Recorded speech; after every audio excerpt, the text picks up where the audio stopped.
जगत गुरु तत्वदर्शी संत रामपाल जी महाराज के मंगल प्रवचन।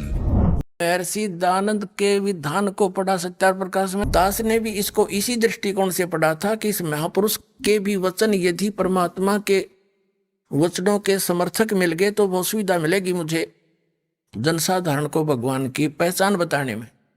जब इसको पढ़ा तो इसका तो कहीं पर भी सिर पैर भी ठीक नहीं पाया, और फिर ये जनता के सामने इसकी पोल खोलनी पड़ी, ना तो धोखे में रह जाते। अब देखो ये कहाँ से छपा है? वैदिक यति मंडल, दानंद मठ, दीनानगर, पंजाब से सन 2000 में इसकी छपा है। मुद्रक है आचार्य प्रिंटिंग प्रेस, दानंद मठ, गोहाना मार्ग, रोहतक से ये प्रिंटेड है, मुद्रित है। इसके 7वें समोल्लास में आपको दिखाते हैं। इसके तो एक पृष्ठ पे कई विधान फेल हो जाते हैं। सत्यार प्रकाश है 7वां समोल्लास, 7वां समोल्लास, और 154 पृष्ठ पे किसी ने पूछा, प्रश्न, ईश्वर साकार है व निराकार? महर्षि दानंद उत्तर देते निराकार है। ठीक है। 154 पे 55 पे सामने 154 पे निराकार बताया, 155 पे सामने क्या बता रहा है? किसी ने प्रश्न किया कि परमेश्वर की स्तुति प्रार्थना उपासना करनी चाहिए व नहीं? उत्तर महर्षि दानंद का करनी चाहिए। प्रश्नकर्ता कहता है क्या स्तुति आदि करने से ईश्वर अपना नियम छोड़ स्तुति प्रार्थना करने वाले का पाप छुड़वा देगा? महर्षि दानंद कहता नहीं। प्रश्नकर्ता कहता तो फिर स्तुति प्रार्थना क्यों करना, किस लिए करें भाई, जब पाप नहीं छुड़ा सकता? अब कोई न्यू कहे कि क्या साबुन कपड़े का मैल छुड़वा देगा? अरे कोई न्यू कहे कि नहीं, ये तो स्वाभाविक प्रश्न उठेगा भाई, फिर साबुन की आवश्यकता क्या? यदि परमात्मा पाप नाश नहीं कर सकता तो स्तुति भक्ति की आवश्यकता क्या? प्रश्नकर्ता सही प्रश्न कर रहा है, लेकिन ये अज्ञानी क्या बोल रहा है देखिए। क्या स्तुति आदि करने से ईश्वर अपने नियम छोड़कर स्तुति प्रार्थना करने वाले यानी भगत के पाप छुड़वा देगा? स्वामी जी कहता नहीं, मेरे सिद्धांत कहता नहीं। प्रश्नकर्ता कहता तो फिर स्तुति प्रार्थना क्यों करना? स्वामी जी का उत्तर, उनके करने का फल अन्य ही है। प्रश्नकर्ता कहता क्या है? स्वामी दानंद जी कहते हैं स्तुति से ईश्वर में प्रीति, उसके गुण कर्म स्वभाव से अपने गुण कर्म स्वभाव का सुधरना, प्रार्थना से निरभिमानता, उत्साह और साहे का मिलना, उपासना से परब्रह्म से मेल और उसका साक्षात्कार होना। वाह रे, ये इसी ऐसी बकवाद तो आदमी महामूर्ख बोल सकता है जो इन्होंने बोली है। पहले पर 154 पृष्ठ पे कह रहा है भगवान निराकार है, यहां कह रहा है उसका पाप तक कटे नहीं, भक्ति तय, और उसका साक्षात्कार हो जाएगा। बता, जिसके पाप नहीं कटे अपराधी व्यक्ति है और वो भगवान से मिल लेगा, और साक्षात्कार तो साकार का होता है, निराकार का होगा कैसे? अब पुण्यात्मा, इस दास के सामने यह समस्या आ रही है, मैं सारी साची कहूं, मेरे वाली जचती नहीं, हरि ने सारी झूठ बोल रखी है फेटोरी। तो अब इस ज्ञान से ही ये रेगमार लगेगा, प्रमाण दिखाए जाएंगे, ये क्या बोलते हमारे सदग्रंथ क्या बताते हैं, तो ये अज्ञानी सिद्ध हो जाएंगे सारे कि ये मूर्ख बना रहे थे अपने को, इनको कुछ भी ज्ञान नहीं था। फिर हम इन तट जाएंगे, अपना सही रास्ता पकड़ देंगे। इतनी सी बात है दास की, और किसी की मान हानि करना या किसी को ऊंचा नीचा करना कोई उद्देश्य नहीं।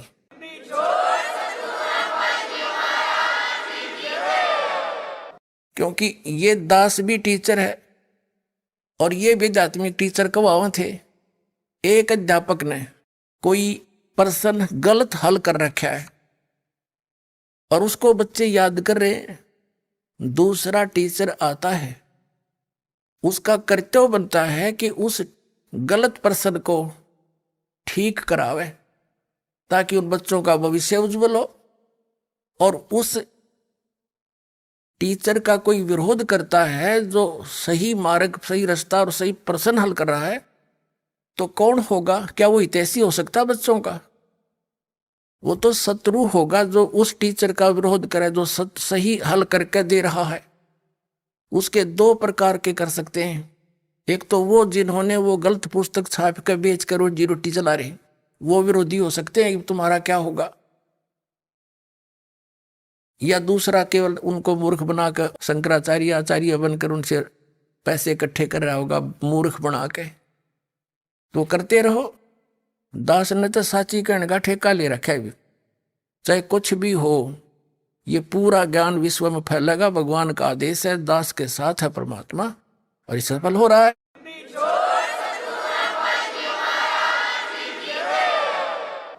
पुण्यात्माओं, पहले तो इसके इस विधान को फेल करते हैं कि राजा यदि पाप माफ कर दे अपराध तो दूने अपराधी हो जाए। जैसे एक बार पंजाब राज्य में नौजवान बच्चे किसी से भ्रमित होकर के और एक मिसगाइड हो गए थे, उग्रवाद फैल गया था। तो सरकार ने एक फैसला, एक आदेश जारी किया था कि जो मुख्य धारा में आ जाएगा बच्चा, पहले गलती होगी सो होगी किसी के धोखे भ्रमित करने से, तो उनके सब अपराध क्षमा कर दिए जाएंगे और वो सही नागरिक बनकर रहेगा। तो सभी के सभी आकर के उन्हें समर्पण कर दिया। सरकार ने ऐसा ही किया, जो गलती बन गई थी बच्चों से माफ कर दी, अब वो नेक नागरिक हो गए। यदि उनको सजा देता दूना और उग्रवाद बढ़ जाता। तो कहने का भाव ये है कि पहले तो ये विधान फेल कर दिया दानद का। आपने एक बहुत वेल नोन सी एक लेडी थी, औरत थी, बहन, जिसको फूलन देवी कहा करते थे। वो डाकू बन गई थी किन्हीं परिस्थितियों में,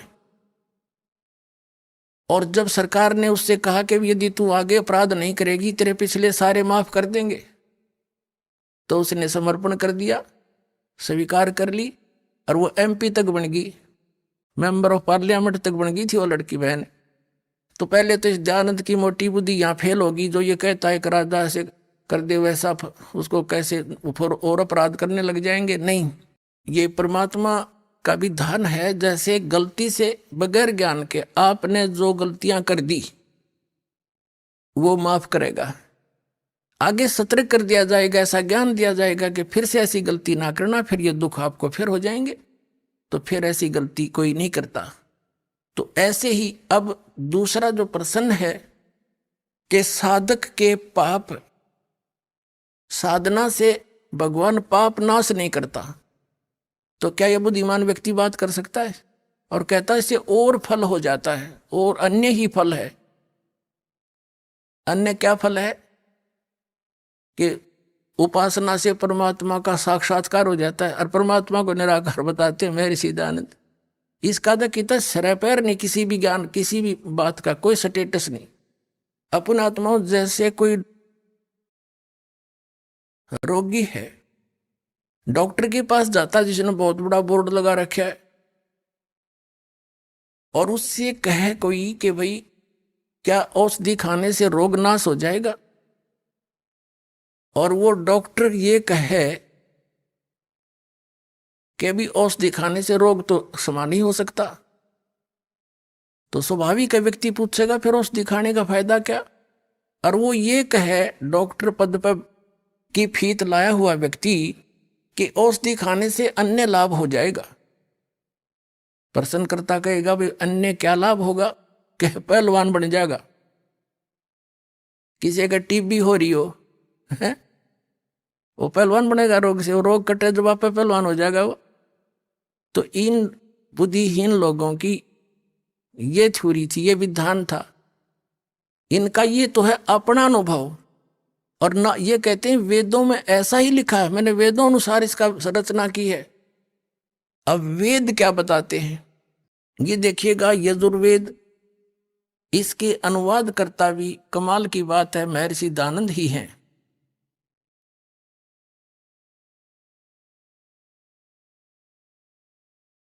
इसके अनुवाद करता भी महर्षि दयानंद हैं। प्रकाशक हैं सार्वदेशी कार्य प्रतिनिधि सभा 2/5 महर्षि दयानंद भवन, रामलीला मैदान, नई दिल्ली।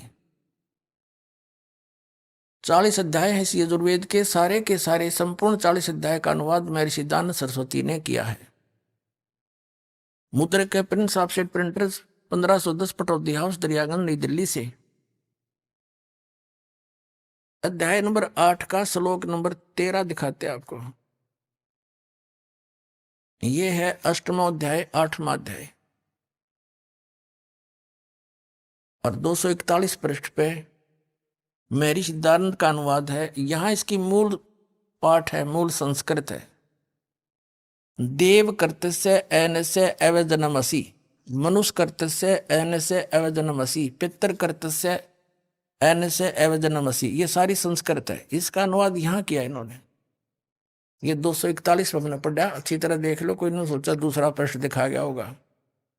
ये 242 पे यहां इसने क्या कहा है कि हे सबके उपकार करने वाले मित्र, आप दान देने वाले के एनस से शब्द देखो हम, क्योंकि देवनागरी लिपि हम आसानी से पढ़ सकते। एनस से माने अपराध, एनस से माने अपराध कहो, पाप कहो। एनस से माने ये स्वयं पाप भी लिख रहा है, अपराध कहो चाहे पाप कहो।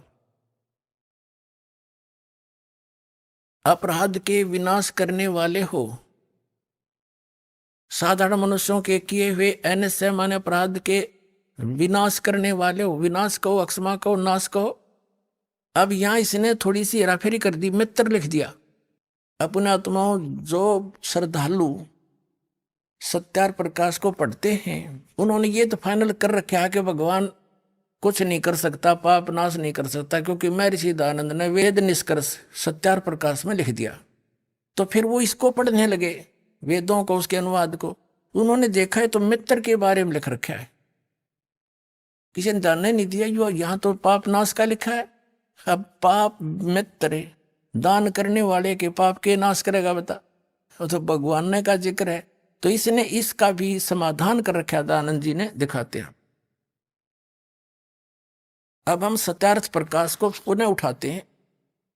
इसमें से मित्र, मित्र शब्द के बारे में इन्होंने क्या कहा है वो दिखाते हैं।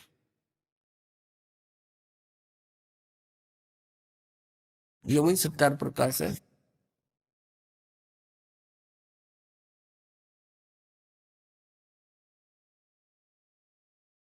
ये प्रथम समोल्लास में इसने भगवान के नामों का उल्लेख किया है।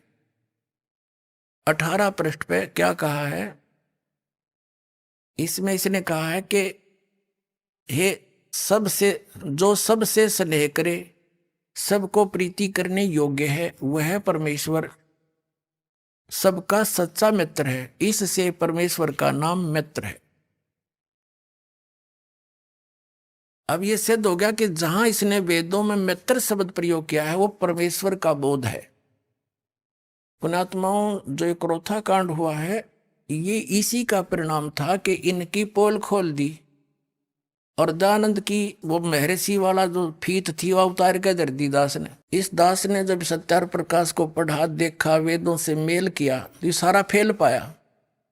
वेद परमात्मा को साकार बताओ, मनुष्य दृश्य बताओ, भगवान को अयो निराकार बतावे। वेद एक देशीय बताओ कि एक स्थान पर रहता, यूं कहे कि एक स्थान पर भगवान रहता ही नहीं। तो वेदों को समझा कहां से इसने, अज्ञानी ने। और महर्षि कौन सी साइड तो हो गया यो। बड़ा दुख हुआ। समाचार पत्रों में लेख लिखने शुरू किए क्रोथा आश्रम से। वो इनको पता लगा, इनके अनुयायी कहने लगे, देखो ये क्या लिख रहा है। उन्होंने सब मेल किया तो उन्होंने प्रति उत्तर दिया कि रामपाल को संस्कृत नहीं आती और ये झूठ बोल रहा है, ये दयानंद के गूढ़ रहस्यों को समझ नहीं रहा। जिस यजुर्वेद अध्याय नंबर 8 के श्लोक मंत्र 13 के विषय में वो कह रहा है रामपाल, उसमें मित्र शब्द लिखा है स्वामी जी ने। भगवान के विषय में नहीं लिखा कि भगवान पाप नाश कर देता है। फिर दास ने फोटो स्टेट करके भेजी और साथ में ये लिखा कि महर्षि दयानंद खुद मित्र, सत्यार प्रकाश के प्रथम समोल्लास में भगवानों के नामों में से एक मित्र भी कहता है। तो यहां मित्र का अर्थ परमेश्वर ही होता है। अब बुद्धिमान लोग तो समझ गए, सचमुच मित्र के पाप नाश करेगा, बता, भगवान ने क्या करे। और हम तो आज भी उनके विरोधी नहीं है, क्योंकि दास को पता लग चुका है कि ये काल करवा रहा सारा, सभी उस परमात्मा के बच्चे हैं। और वो भी मिसगाइड है। हम उनके हित में ही कह रहे हैं कि वो भी समझे और सच्चाई को स्वीकार कर अपना कल्याण करावें। हम तो उस विधान का पालन करने वाले हैं कि जो तोकू काटा बोए वाह को बो तू फूल, और तोहे फूल के फूल हैं उसको है त्रिशूल। हम उनका आज भी बुरा नहीं सोचेंगे क्योंकि हमारे भगवान का आदेश है। उनकी करनी उन्हें आप मिलेगी जिसा उन्हें कर रखे।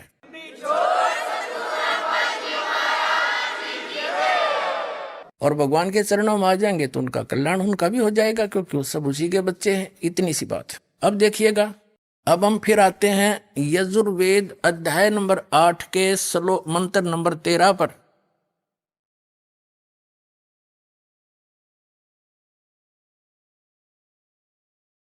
ये 8वां अध्याय है और ये 13 नंबर मंत्र यहां से स्टार्ट होता है।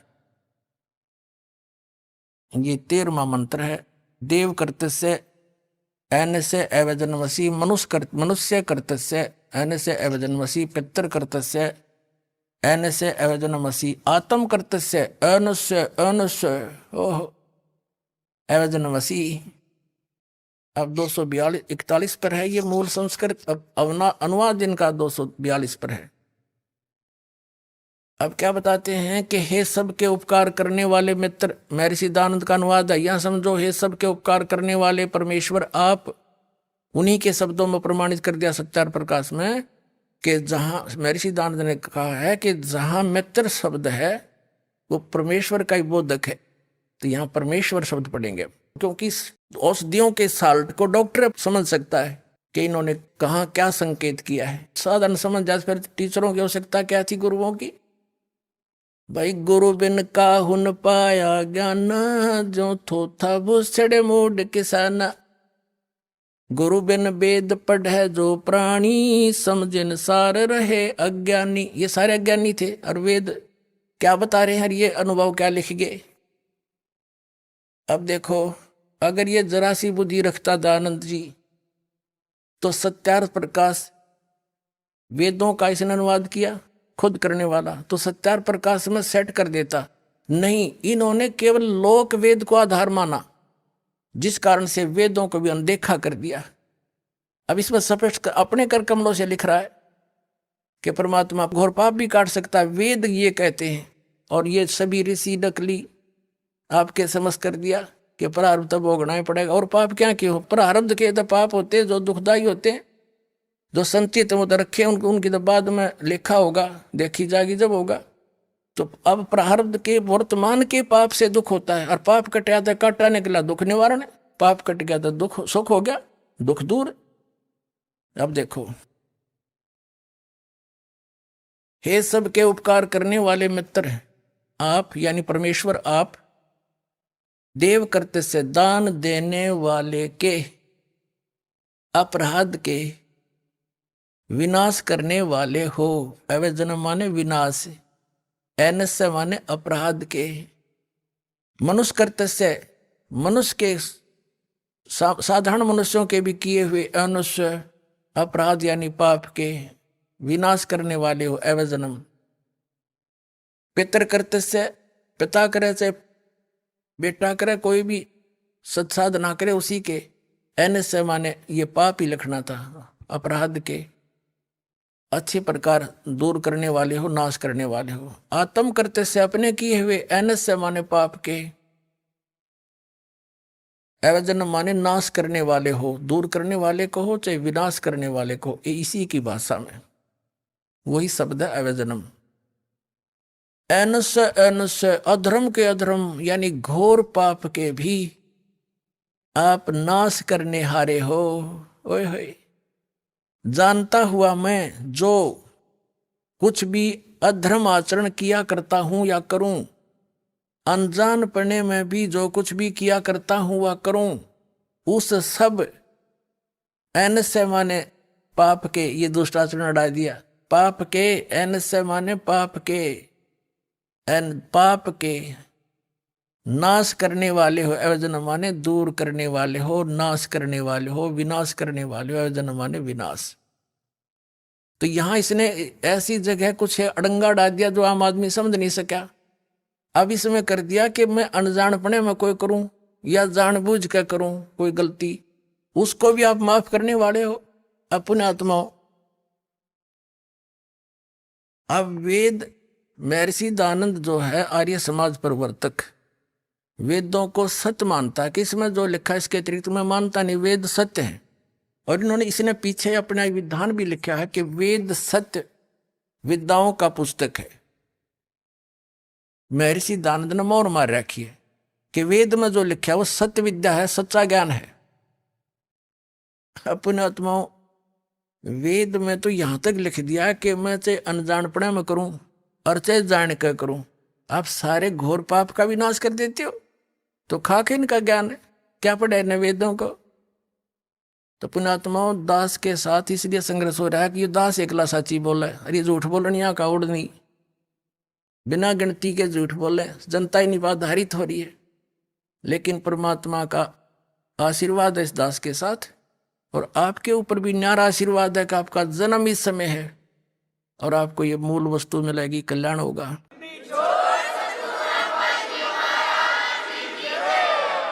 अब इसमें वेदों में जो ज्ञान दिया है कि जान के करूं और चाहे अनजानपणे में करूं, सारा ही माफ कर देते हो आप। जान के कौन से होते हैं, जैसे लिपा पोती करते हो, पोचे लगाते हो, इनमें न जाने कितने जीव मरे। खेती करता है किसान, फाली के साथ न जाने कितने जीवों के पेट के अंदर से वो निकालता फाली, यानी वो तीखा हथियार जो फाली बोलते हैं उसको। तो कहने का जैसे अग्नि जलाते हैं इसमें जीव मरे, लकड़ियों में उपलों में पोचा लगाते इनमें जीव मरे। हम चलते फिरते काम के लिए जाते हैं, अपने व्यवसाय के लिए जाते हैं, नौकरी के लिए जाते हैं, मजदूरी के लिए जाते हैं, उनमें जीव मरे। तो ये हमें पता है कि ये हो रहे हैं। जैसे किसान खेती करता है, स्प्रे करने पड़ते हैं उसको मालूम है कि ये मेरे फसल में कीट लगा हुआ है, इसका नाश करना पड़ेगा, ना तो इसको ये खा जाएगा, मैं कंगाल हो जाऊंगा। और जैसे हम रोगी हो जाते हैं तो हमारे अंदर जो हानिकारक कीटाणु बढ़ जाते हैं ब्लड में, उन गोली खाते हैं, उन गोलियों से वो कीटाणु मारे जाते हैं, वो जीव है। तो यहाँ वेद का कहने का तात्पर्य ये है कि आपको पता भी है कि ये पाप हो रहे हैं, इनको त्यागा नहीं जा सकता। इच्छा कर्मा रे नहीं, बिन इच्छा मर जावे, कह कबीरता दास का पाप नहीं लगावे। उसको पाप नहीं लगे, जान के नहीं मारे। जैसे बैठा मकोड़े पर कीड़ा आ गया, उसके नो मारी ईंट, को बात हुई है। महर्षि दयानंद के विधान को पढ़ा सत्यार प्रकाश में कि भगवान निराकार है, हर उन्हीं के इन इंजीनियरों के द्वारा किया गया अनुवाद है आर्य समाजियों का। और इसमें परमात्मा स्पष्ट लिखा है कि राजा के समान देखने योग्य है, और जिन महापुरुषों ने परमात्मा को देखा है, आदरणीय गरीबदास साहिब जी ने देखा तो उन्होंने कहा कि अर्श कुर्स पर सफेद गुम्मट है जहां परमात्मा का डेरा। फिर कहते हैं सफेद छतर सिर मुकुट विराजे, सिर पर सफेद छतर है मालिक के और मुकुट है। देखत ना उस चेहरे नु, तुम सच साधना नहीं करते, परम संत मिले नहीं, तो तुम उस चेहरे को, उस परमात्मा के उस स्वरूप को नहीं देख पा रहे हो, जिसके सिर पे मुकुट है और ऊपर छत्र है, सिंहासन पर विराजमान है, अर्श कुर्स पर सफेद गुम्मट है जहां परमेश्वर का डेरा सतलोक में। वही वेद बताते हैं, वही आंखों देखा वो महापुरुष बताते हैं, जिनको भगवान अपने स्थान पर लेकर गए थे, वापस छोड़ा था, और वही परमात्मा स्वयं बताते हैं। फिर तो आसानी तो समझ में आ जाएगा कैसा है भगवान। अब देखिए वेद, ऋग्वेद 9 और 10 मंडल इकट्ठे ही अनुवादित हैं, इसके ये अनुवाद कर रखा है। ये देखिएगा, प्रकाशक हैं सार्वदेशिक कार्य प्रतिनिधि सभा, महर्षि दयानंद भवन, रामलीला मैदान, नई दिल्ली। अनुवाद करता ये है मुद्रक Prince offset printers 1510 Pataudi house Daryaganj नई दिल्ली से। अब इसके ऋग्वेद मंडल नंबर 9 सूक्त नंबर 86 का और मंत्र नंबर 26-27 लेते हैं हम पहले। ऋग्वेद मंडल नंबर 9 सूक्त 86 86 का मंत्र 26। इसमें क्या अनुवाद किया, इन्होंने खुद अनुवाद कर रखा आर्य समाज के आचार्यों ने। और जो भगवान को निराकार बताते, हर वेद क्या बताते, तो इन्हें खाक जाना वेदों का। और फिर नौकर रामपाल झूठा प्रचार करे मैं ऋषि दयानंद का।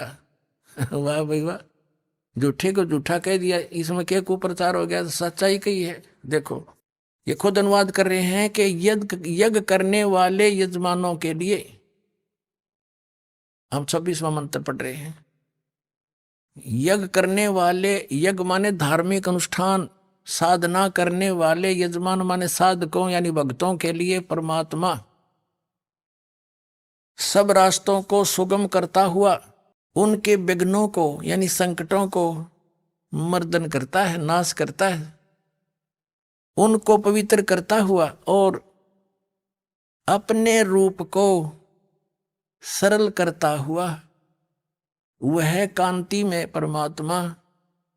अब देखो इन्होंने इसका अर्थ सर्वज्ञ कर दिया कबीर का। ये देखो ये है कबीर, हम कबीर बोला बै कबीर, हम वेदों को वेद बोलते हैं, यहाँ कबीर, इसको इन्होंने संधि छेद करके ऐसे लिख दिया और अर्थ कर दिया सर्वज्ञ। यह लिखना था वो कबीर देव, कबीर देव, देव माने परमात्मा, कबीर भगवान विद्युत के समान क्रीड़ा करता हुआ वर्णीय पुरुष को यानी अच्छी आत्मा को प्राप्त होता है।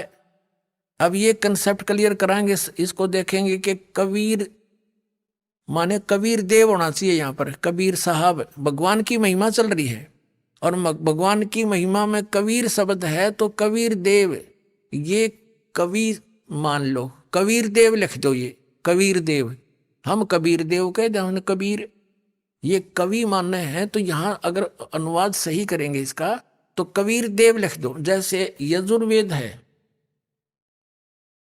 अपने आत्माओं आज हमने कंप्यूटर ही बना लिए और ऐसे ऐसे जटिल प्रश्न हल करते हैं हमारे बच्चे, बेटी बेटियां बच्चे।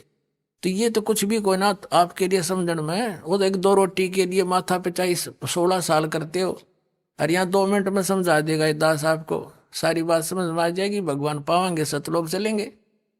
अब सारा पढ़ लिया, 20 साल बालक पढ़ा दिया, 15-16 वर्ष पढ़ा, फिर मृत्यु हो जाए बालक की, बताओ गया पढ़ा। और ये किया हुआ कभी व्यर्थ नहीं हो सकता, जो दास बताने जा रहा है।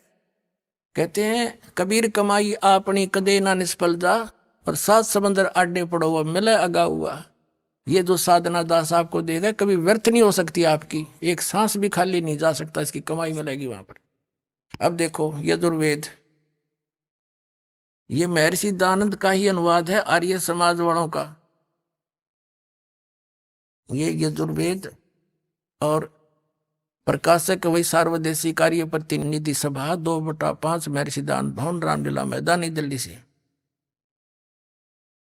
महर्षि दयानंद सरस्वती द्वारा इसका अनुवाद है।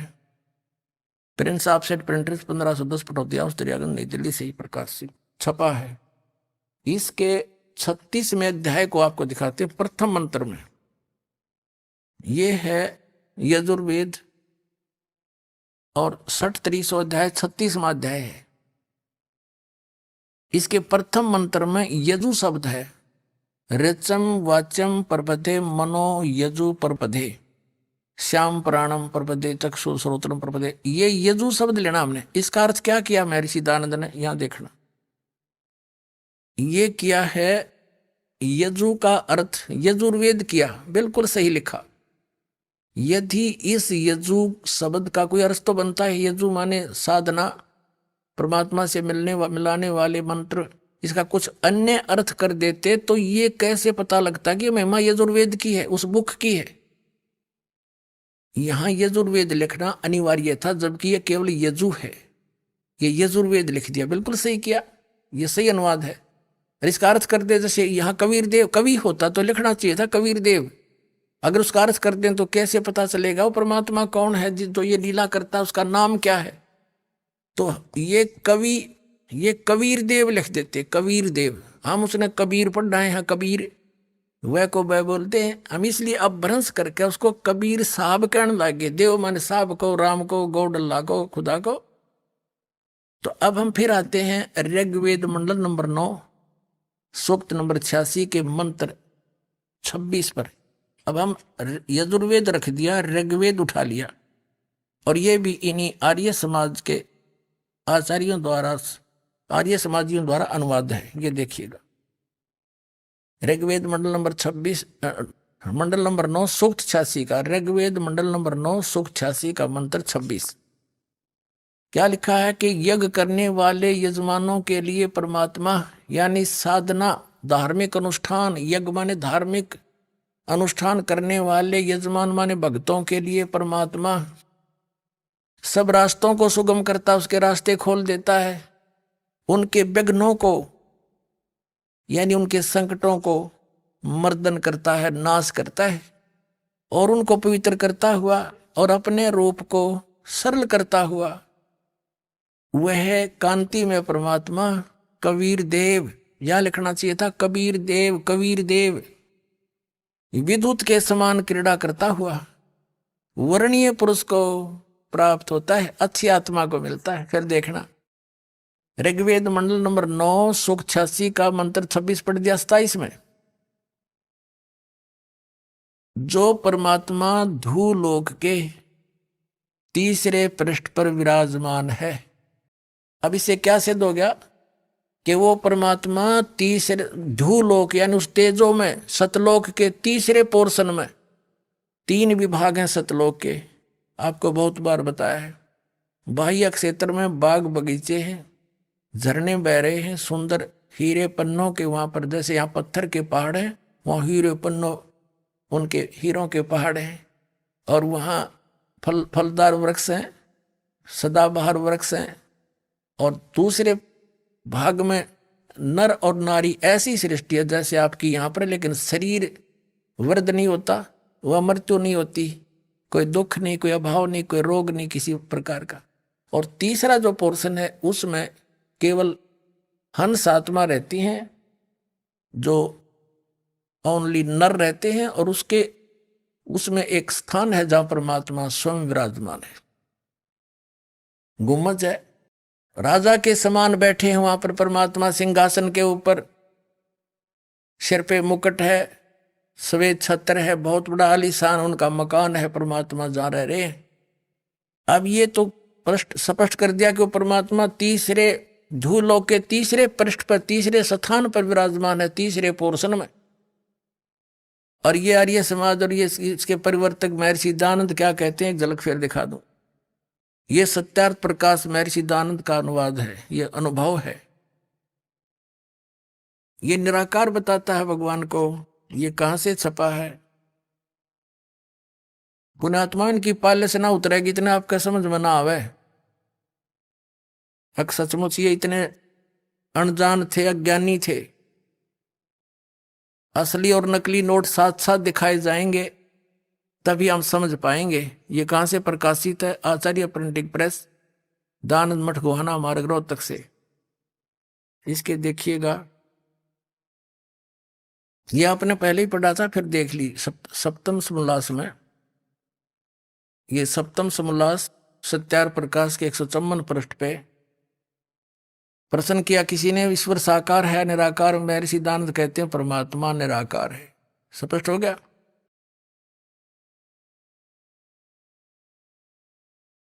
अब हम फिर आते हैं ऋग्वेद, इन्हीं के नारिय समाजियों का अनुवाद है ये ऋग्वेद। और पुण्यात्मा अगर दास इसका अनुवाद करता और आपको बताता तो ये अवश्य भ्रमित कर। पहले कह रहे थे रामपाल ने संस्कृत नहीं आती, तो इनका फिर दाव लग जाता। आम आदमी ये समझ लेता भाई संस्कृत तो जो जानते हैं वही समझ सकते हैं। ये अभी थोड़ी सी कमी त्रुटि आपका जरूर रह जाती है कितने न कितने, तो वह भी ना छोड़ी भगवान ने, इन इंजीनियरों द्वारा ही करवा दिया अनुवाद। इनकी बुद्धि पर पत्थर घेर दिया जब ये सच्चे श्लोक परमात्मा ने अनुवाद करवाया। परमात्मा क्या नहीं कर सकता, जीव का क्या औकात है? चोर चुरावे तुमड़ी गाड्डे पानी में, वह गाड्डे वह ऊपर आओ, सच्चाई छानी ना। अब फिर देखो, ये हमने फिर ऋग्वेद मंडल नंबर 9-10 उठा लिया। और इसके अनुवाद करता यही, ये प्रकाशक भी वही है। ये अनुवाद करता मुद्रक Prince offset printers 1510 Pataudi house Daryaganj नई दिल्ली से। अब हम ऋग्वेद मंडल नंबर 9 सूक्त 86 का मंत्र 26-27 पढ़ दिया। 27 में हमने पढ़ा कि जो परमात्मा ध्युलोक के तीसरे पृष्ठ पर रहता है, विराजमान है। इसे सिद्ध हो गया भगवान एक स्थान पर रहने वाला एक देशीय है और वहां से गति करके आता है। यहां देखना, अब ऋग्वेद इसी मंडल नंबर 82 का मंत्र एक और कतिक स्पष्ट कर देगा। मंडल नंबर 9 सूक्त 82 ऋग्वेद का और मंत्र 1।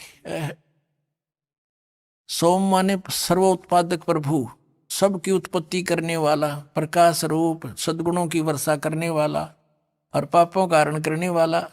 महर्षि के पाप का काट नहीं सकता और वेद कहते हैं पापों का हरण करने वाला वह राजेव, राजेव राजा के समान। ये देखो 269 पे पढ़ा हमने, कदे नहीं सोचा पृष्ठ बदल गया होगा। अब 270 पे राजेव के, राजा के समान, यहां तो लिखा राजा के समान, राजा के यहां आ गया समान। राजा के समान दर्शनीय है, देखण जोगा है, साकार है, राजा के समान सिंहासन पर बैठा है और वह पृथ्वी आदि लोक लोकांतरों के चारों ओर शब्दमान हो रहा है। वह वर्णीय पुरुष को जो दृढ़ भक्त है उसको पवित्र करता हुआ मिलता है, उसको प्राप्त होता दृढ़ भक्त को, अच्छी आत्मा को जो दृढ़ भक्त है। जिस प्रकार विद्युत स्नेह वाले स्थानों को आधार बनाकर प्राप्त होता है। और देखियो फिर क्या किस उद्देश्य लेकर आता है। हे परमात्मन, उद्देश्य करने, उपदेश करने की इच्छा से आप महापुरुषों को प्राप्त होते हो। आप अत्यंत गतिशील पदार्थ के समान, यानी बहुत तीव्रता से हमारे अध्यात्म यज्ञ को प्राप्त होते हो। आप कबीर देव हैं, वो सिद्ध कर दिया था। आप कबीर देव हैं, आप कबीर साहब हैं, शुद्ध स्वरूप हैं। हमारे पापों को दूर करके हे अमर परमात्मा हमको सुख दे।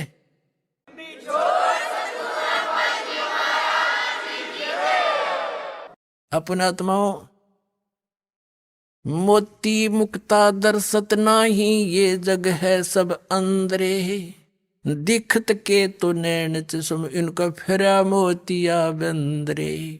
ये कहाँ थे महर्षि विद्वान और गच्छामी संस्कृत में घोटे बैठे थे, इन्हें का पता नहीं। वेद क्या बताते हैं, भगवान साकार है, नर आकार है, राजा के समान देखने में है, वहां पर एक स्थान पर रहता है, ये निराकार बताते हैं। आर्य समाज के आचार्य और महर्षि दयानंद, और परमात्मा किसी लोक में नहीं रहता। तो खाक विद्वान था ये, क्या जाना इनको, इन्होंने वेदों को। अपना आत्मा, इसमें एक प्रसंग आया है कि वो परमात्मा वहां से चलकर आता है और ऐसे आता है जैसे आकाशीय बिजली एक सेकंड में आ जाती है। कैसा गजब का उदाहरण दे रखा है कि जैसे आकाशीय बिजली बादलों वाली किसी वस्तु को आधार बनाकर उस पर अट्रैक्ट होती है, उसी पर गिरती है। जैसे पहले पुराने समय में कांसी की थाली आदि बेले होते थे धातु के, तो वर्षा के दिनों में हमारी माताएं उठाकर अंदर रख देती थी। हमारी दादी कहती थी कि कांसी धातु की कोई भी वस्तु बाहर नहीं रहनी चाहिए, उस पर बिजली गिरती है, उसका अट्रैक्शन होता है उसके ऊपर, धातु पर। तो यहां वही प्रमाण दिया है कि वो जैसे आकाशीय बिजली किसी वस्तु का आधार बनाकर उस पर अट्रैक्ट होकर आती है, ऐसे ही वो परमात्मा उन पुण्यात्मा, अच्छी आत्मा, दृढ़ भक्त हैं जो उनको मिलते हैं, ऐसे आते हैं जैसे उन पर आकर्षित होते हैं। वो किन किन को मिले, आदरणीय धर्मदास साहिब जी बांधोगढ़ वाले को, आदरणीय मुल्कदास जी, आदरणीय नानक साहिब जी सिख धर्म के प्रवर्तक को, आदरणीय दादू साहिब जी, आदरणीय गरीबदास साहिब जी गांव छुरानी जिला दद्दर वाले को, हरियाणा वाले को जो दृढ़ भक्त थे, आदरणीय गीसा दास साहिब जी गांव खेखड़ा जिला मेरठ उत्तर प्रदेश वाले को। ये तो दास के नोटिस में किन महापुरुषों को वो सीधे मिले। और ये ऐसे दृढ़ भक्त थे, इन्होंने परमात्मा से जो ज्ञान ग्रहण किया लिख दिया, लेकिन बताया नहीं किसी को। परमात्मा ने कहा था धर्मदास मेरी लाख दुहाई, ये तत्व ज्ञान की तबार न जाई। धर्मदास मेरी लाख दुहाई, ये सार शब्द सतनाम की तबार न जाई। और सार शब्द बार जो पढ़ी बिचली पीढ़ी हंसनी तेरही। इन नकलियां का हाथ लग जाता ये ज्ञान और ये समाधान, ये मंत्र। तो आज दास कैसे बिनता बताता कि ये नकली और ये असली मार्ग है वेदों और गीता और पुराणों के अनुसार। तो परमात्मा ने इन महापुरुषों से कहा था कि तुम दृढ़, वो दृढ़ भगत थे। नानक साहिब जी ने पूरे सिख समाज को नहीं बताया, वो मंत्र 2 अक्षर का स्वयं जाप करते थे। उनकी जन्म साखी में, समुद्र की साखी में प्रमाण है। और वही प्रमाण गरीबदास साहिब जी कहते हैं, वही 2 अक्षर का मंत्र सतनाम है। वही धर्मदास साहिब जी को परमात्मा ने दिया। कबीर साहब सागर में आपको दिखा के उस पर ये जाप वो करते थे। लेकिन उन्होंने आगे धर्मदास जी थोड़े से नर्मात्मा के थे। परमात्मा उसके साथ रहे, लिखवा दिया कबीर सागर में सारा। लेकिन उनको आगे अपने वंशजों को भी वो नाम नहीं देने दिया। केवल पहले मंत्र के 5 नाम दिया करते थे। कबीर परमेश्वर ने स्वयं उनके सतलोक गमन करवा दिया उनको, धर्मदास जी को।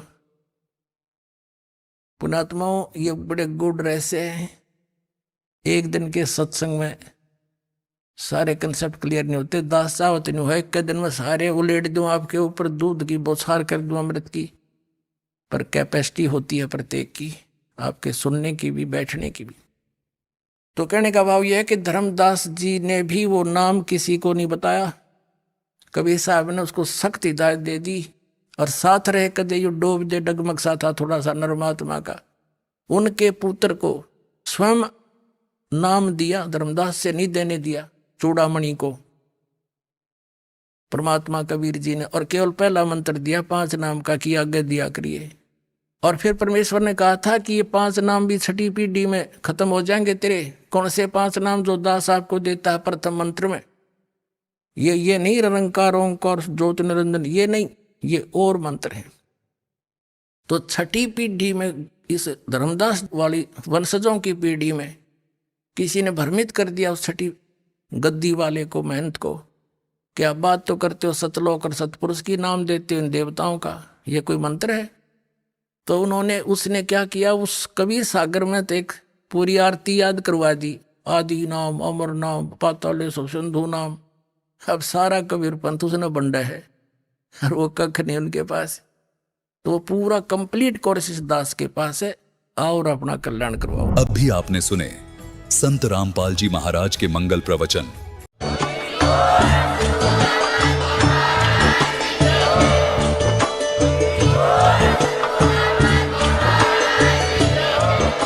अपने नजदीकी नाम दीक्षा केंद्र का पता करने के लिए संपर्क करें 8222880541।